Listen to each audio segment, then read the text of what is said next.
خۆشەویستانم ئەم شەو لە زێدی باو باپیرانی خۆمم لە پایتەختی ڕۆشنبیریم شاری هەڵمەت و قوربانی شارە جوانەکەی سلێمانی. ئەم شەو لەگەڵ خەڵکی خۆشەویستی سلێمانی گفتوگۆ دەکەین ڕاو بۆچوومان دەگۆڕینەوە. ئێستا با پێکەوە لەگەڵ ئێوەی خۆشەویست دەست پێ بکەین. فەرموو.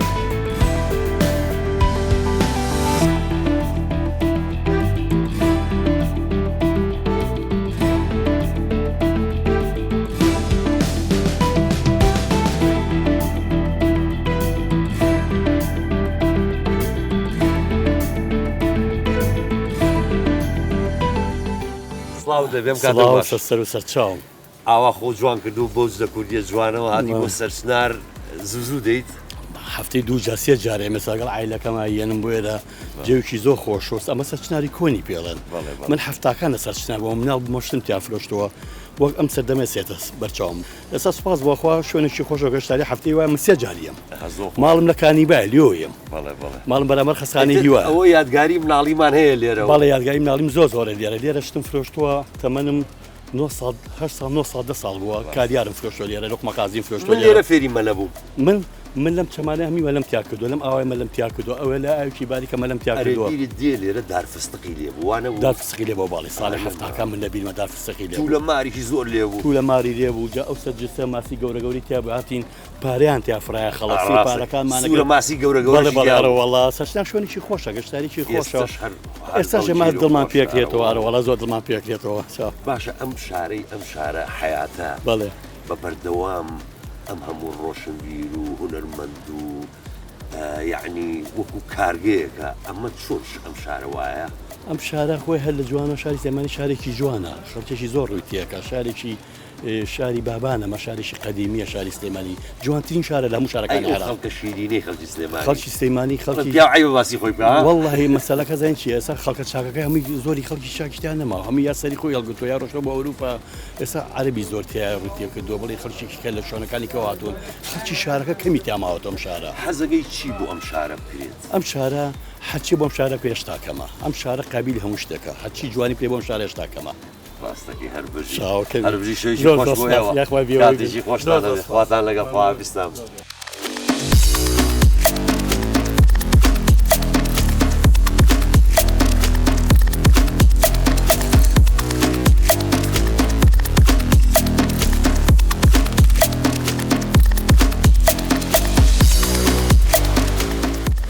دایجان چۆنی باشی شکر ئێوە باشن جەنابتان خەڵکی شۆن سەرچنارە حیاتەکە ئەوە دیارە یادگاریتان هەیە لێرە بۆی هاتم دایکم بە مناڵی خوشکە بچووکەمی هێناوە ئێستا یادگاری بۆی گێڕامەوە لەوە چێ لە ئەوروپا بیژەنا نەوەڵە خەڵکی سلێمانی هەر لێرە بڵێ زووزوویت بۆ سەرچنار وەڵای من خۆم بەبوونی ئیشەوە دەمێکە ناوتم بەس یعنی بەڕاستی دوای ئەو فترە زۆرەکە ساتوم جا ئێرە بەهاران زۆر بەهار پایزانی زۆر خۆش پایزانیش خۆشە ئەو گەڵایانی کە کۆ نەبێتەوە ئەو چنارەکان گەڵەکانیان زەرد و سوورە بێ زۆر ئەو بۆ ڕستم زۆر دەرەجێ سلێمانی بە سەرچنە بەناوبانە ئێستا من بە هەڵمان بژار پاکی ئازاری سەرچنەر زۆر زۆر خۆش داژان تۆش زوو دەیت بەڵێ وەڵام من هەر کەم دەیت بەڵێ ئەرەوەڵا زوو لەگەڵ باوکمە هاتووە زوو کاتی خۆی ئەو کاتە تامی خۆی هەبووە ئێستاش تامی خۆی هەیە بە زۆر کاتە باوکت ماوە گیان ناوەڵڵە ئەو یادگاری لەگەڵ باوکی ئەمانە یادگاری خۆشتان هەبوو دیارە لێرە بەڵێ ئەرەوەڵا هەر لە خۆشییا بەڵێ شێژی خۆش بووەوە بەڕێزی خۆشحاڵ بەڕێز زۆر سپاس کاتێکی خۆش بژیت.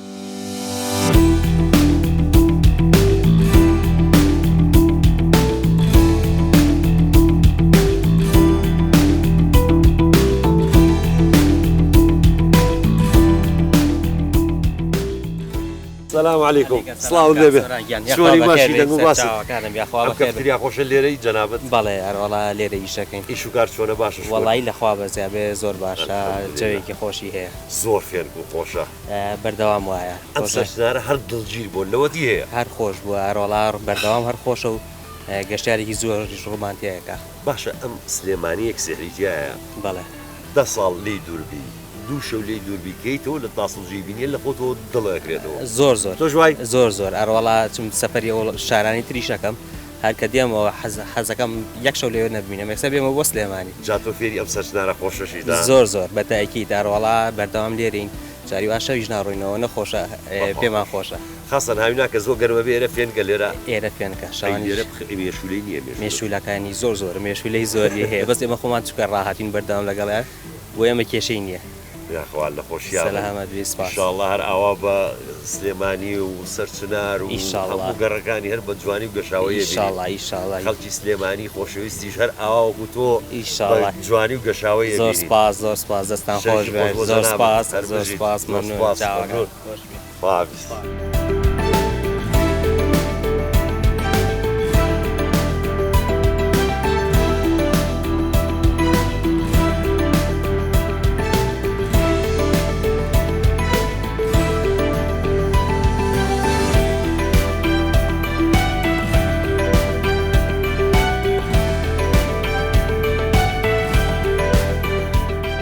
شلون سلاافتان لێ بێ باشە شکر سعدان باشە چۆن خەڵکی کوێن جەنابتان سلێمانی حیاتەکە هاتوون بۆ سەرچنار بۆ پیاسە هاتون جێ گۆڕن خۆشە بۆ سەرچنار بەتاکی دەڕۆڵا چکە بەبوونی دارودەوەنی زۆرتیایە هەم هەواگەشی فێنەکە بە چاوایە فەرقیە بەتاکی زۆر باشە سلێمانی و خەڵکی سلێمانی زۆر تایبەتن هەردەم سیرەکەی ئەم هەموو هونەرمەندە ئەم هەموو نووسەرە ئەم هەموو شاعیرە چۆن ئەسلێمانی ئەو خەڵکە ئاوا بەرهەمهێنێ یعنی سلێمانی بووە ئەم سحرە چیەتیایەتی وڵی لە ڕێەوەی چونکە بە حکمەوەی سلێمانی تا حدە چکاڵی شاریشی درژیر و کراوەیە باشەوە بەبوونیەتیش کە هاتووە هونەرمەنەکان زیاتر لە سلێمانیا کۆبوونەتەوە کاری هونەری لێرە تۆ زەڕاستە لەلایەن هەنێها هەنێکات پێشێ لەکرێت بەس هێشتا لە چووە ڕووی ئەووانێ هونەرمەنەکانمانەها هەلو بواری خوانە مسۆگەرن باشە لە بواری خوانە بەرەو پێشترە بن زۆر حەزیان لە هونەر و ئەدەب و ئەو شتانێ مەسەڵەن کە شانۆیەگە بێ ئێستش تەماشاکەی خەڵک زۆرە چێ بۆ شانۆی تەماشاگا فیلمێگە بێ خەڵک بە پەرۆشۆسەسەی و فیلماکەن یعنی زۆر خەڵکی سلێمانی زۆر هونەرمەند دۆستن بەتاشی زۆر دۆست و هونەرمەند دۆستن زۆر ڕاستە بەتاچیت ئەی وەکو ئەم شارە هەستەکەی مەسەلەن حەزەکەی چی بۆ بکرێت کە نوقسانە و حەزەکەی ئەم شارە ئەو شتێک بۆ بکرێت وڵی نوقسانیەکە وێڕی لە زۆر ڕۆ نوقسانی هەیە خۆی هەموو شارێ و نوقسانی هەیە بەتاشی زۆر ڕاست بەس مەسەلەن چی سلێمانی هەستەکەی ئەڵێ ئەبێ سلێمانی ئەو شتێک بۆ بکرێت پێت خۆشە و خەڵکی سلێمانی وڵی بڵێم وەکو چی شتێکی تر زۆر شتێکە بکرێ و نەکراوە باشە بەڵایکەمی تر شتە دیارەکانیەوە بن کە بۆ نمونە شوێنێکی گەشت و گوزاری جوان دیاری بکرێتەوانێ چکە بە ئەم خەڵکێکی زۆر ڕووی تێکات خەڵکی زۆر ڕۆکاتە سلێمانیانی زۆر شوێنمانەیە کە پێشێل کراوە پشتگوێ خراوە ئەگەرەوە بێت و بیکە بە شوێنێکی گەشتیاری خەڵک زیاتر ڕووی تێکات تۆم سەرنجی خەڵکی ڕاگەشێ سروشتەکەی سلێمانی خۆشی زۆر جوانە یعنی کراوەیە خەڵکەکەشی ئەمە شیرینن خەڵکی سلێمانی زۆر سپاسدانەکەم شوێشی باش بووە و کاتیشی خۆش هەر بژی لەگەڵێەوە پاتان لەگەڵ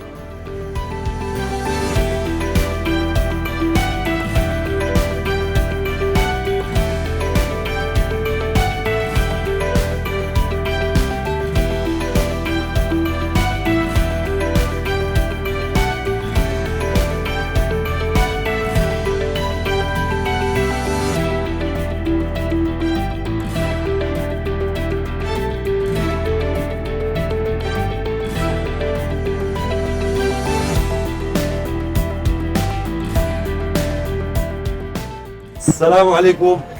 ئەم کاتم باش خوا بازارت بە زۆر سپاس ئێوە چۆنن باشن زۆر سپاس شەوان سلێمانی و جادی وەرزدی خۆشە خەڵک دێت سەردادانەکە ئیش و کار باشە شکر باشە لە پابەزیان بێ زۆرم پێ خۆشە خانمانە بینم ئیشەکەن لە بەتایبەت لە سلێمانی دەشتا زاک بێیان زۆر سپاس دەکەم ئەم سلێمانیە زۆر خۆشەویستە لای تۆ وایە بەڵێ زۆر ئەرۆڵا لای هەموو کەسێکە لە سلێمانیاژی جیاوازانی ڕەنگێکی جیاوازیە خۆشویستێکی جیاواز خەڵکەکەشی زۆر خۆشەویستن وایە تەبعاً پایتەختی ڕۆشنبیری هەروە یاخوا لەشتا زاک بێ و زۆر ڕێک و پێک و جوانە شوێنەکەتان زۆر سپاس دەکەم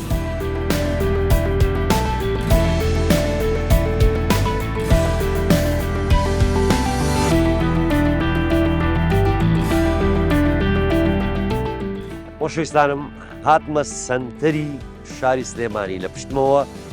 سەرای سلێمانیە ئاواوە مزگەوتی گەورە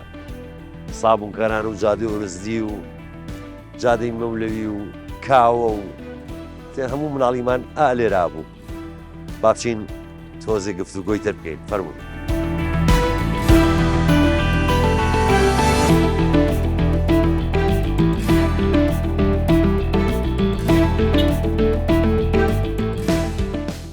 ماشي قوربان سعد باشە جەنابەت لێرەیت بەڵێ هی خۆتان دوکانە دوکانەکەی خۆم نیە بەس چیم لێرە لێکرێت گەورە ڕستت با برای گەورەی مزگەوتی گەورە شەوان ماشەڵا بەرناکرێت لەخوا بەس ئیشوکار چۆنە باشە شکر حەمدو سەنا بۆ خۆ الحەمدولillah مع ئەم ئیشوکاری سلێمانی تەمەنەیرە ئەم جادەیە چاوی سلێمانیە ئەم جادەیە قەت ناخەوێت 24 ساعت ئێمە تا چواری بەیانی لێرەی شەکەین دوای ئێمە وەجبەیە کرێکاریەت یعنی ئەم پیسان دەڕابەی نییە دوکانەکە داخستنی نییە جادەیەکی جوانە و جادەیەکە بۆ گەشتیاران یعنی گەشتیاری زۆر ڕوویتێکە عەرەب و لێرەکە ئاڵێ جامی الکەبیر یعنی مزگەوتی گەورە بە ناوبانگە عەرەبەکە شارەزایش نەبێ بەم مزگەوتەیە و بەم جادەیە مزگەوتی گەورە و سەرایتر ڕەمزە لە ڕەمزی سلێمانیە وەکو چۆن سلێمانی شتی زۆر جوانیە شتێکیش لەم جوانانەی ئەم جادەیە ئەم شارە زۆر شیری لە لای خەڵکەکەی خۆی سەرڕەکەی سیحرێکی تایە چی ئەم سیحرە شارە نەبێ بە وەسف و سەنا وەکو مناڵ وایە چۆن یەکێک مناڵی نابێت بەس دوایەتە خوای گەورە مناڵێکی پێبەخشێ و مناڵە زۆر خۆشەویستە ئەگۆی ساڵێ لەم شارەیە بژی وەکو جەرگی لێ سلێمانیە بێ بە جەرگ لە مناڵ خۆشەویستە ئەی خەڵکی سلێمانی و قسە خۆشەکانیان و ئەوە مێژوو شایەتە بۆ ئەوانەیە کە سلێمانی لە نوکتە لە قسەی خۆش لە بەسەرات لە خواردن لە جلوبەرگ لە پێشکەوتن لە ئەدەب لە ڕۆشنبیری لە هونەر لە هەموو بوارەکانە سلێمانی بڵێن پێشەنگی هەموو شارەکانە تامان هەموو شارەکانیش بیلبیلەی چاو من بەڵام سلێمانی تایبەتە بەخۆ ئەوە نەڵی شارچێتیەکەین بە سلێمانی یعنی مناڵێم شارەکانی گامی چاو من بە سلێمانی جەرگمە هەندێک کەس هەیە مەسەلەن هەوڵێن ئەم شارچێتی بکەن و تۆ چیان پێڵێ وەڵی بای ئێستا خەڵکی سلێمانی بە عام خەڵکی کوردستان ڕۆشنبیرە بە عام ئێستا گەنجی نەخوێنەوە لە چاو جارانان زۆر کەمترە سوپاس بەخوا خوێنەوارمان زۆرە ئەم جیلانەی کە پێگەن وردە یەن شارچێتی باوی نەماوە ئەوانەیشی کە دوای شارچێتی ئەوانەیشی کە دوای شارچێتی و شتەکەون ئێمە ئەو مۆدیلە بە کۆ نەزانێت ئەنە بەسەر چوون سلێمانی دایکی شارەکانە پایتەخت بیلبیلەی چاوە هەڵەبجا دەربەنی خان ڕانیە قەڵازیە کۆیە هەمووی خۆشەویستن ئەوەی بە کوردی هەر چوار پارچەی کوردستان بەڵام سلێمانی مناڵە پشکۆلەکەی هەموو کەسێ خۆشی یاخوا هەر بمێنیت ئەو سلێمانیەشمان هەر ئاوا بمێنێ ئینشاءڵڵا و خەڵکی شیرینی خەڵکی سلێمانیش هەر بمێنن بە جوانی برای گەورەی منی زۆر زۆر سپاس دەکەین.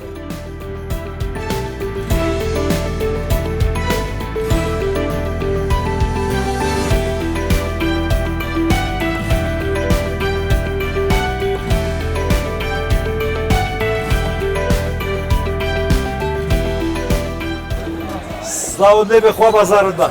باشی یەک قابلۆکاوی لەو نۆکەوە عەجیبەمانەی دێ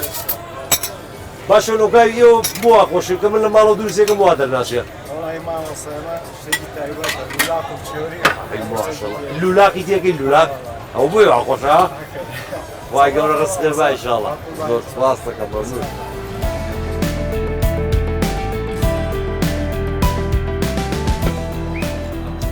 زۆر خۆشە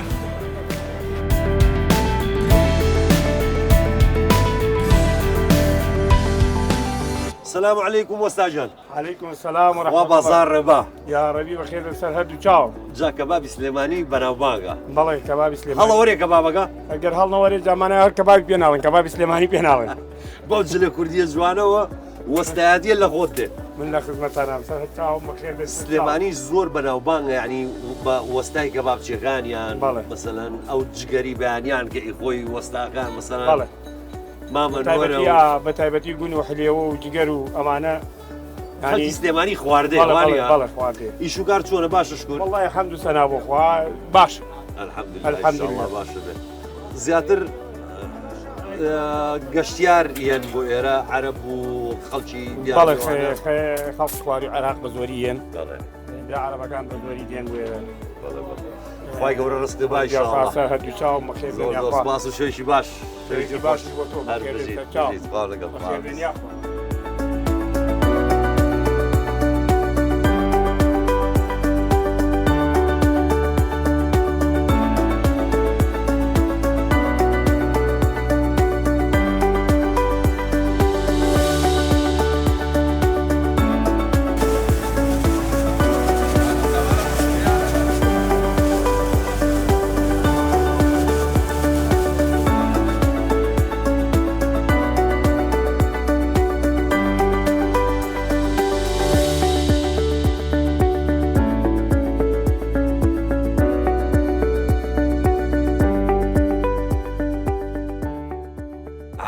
شربەتێ بخۆم عافێتامێ لە خزمەتانە لە زۆر شوێن خواردومە بەس هیچی وەکو شربەتەکەی سلێمانی تامی نیە خۆ عافێتامێ جاوەڵای ئەمە هەر بەوانە ناسراین شتەکانی ئێمە هەمووی فرێشە ئیش و گار چۆنە باشە خوا بەزیابێ الحەمدولێلا باشە تۆ عایدی شربەتی فرێشەکەی نشتا ساغ بخوا خزمەتانە ئێمە خێر بەنیان ئەوەشەکەوانەی هیواداری مەدڵتان ئای دەستت خۆش بێ بەخێر هاتن سەر شاوان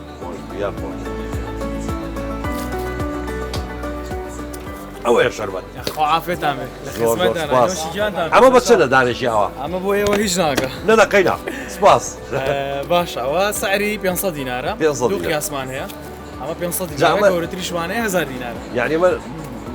لە ئاو هەرزانترە ئاراوەڵە تامیشی خۆشە فرێشیشە شەکری تایە شەکری تیانە بە ڕێژێکی زۆکەم تایدی لەبەر یەگرتیانە بێت تۆزێک تفت دەرەچێت ئەو تام و لەزەتەی نابێت زۆر بەس ڕێژێکی زۆکەمی زۆر زۆر سپاس بەڕاستی بە لەزەتە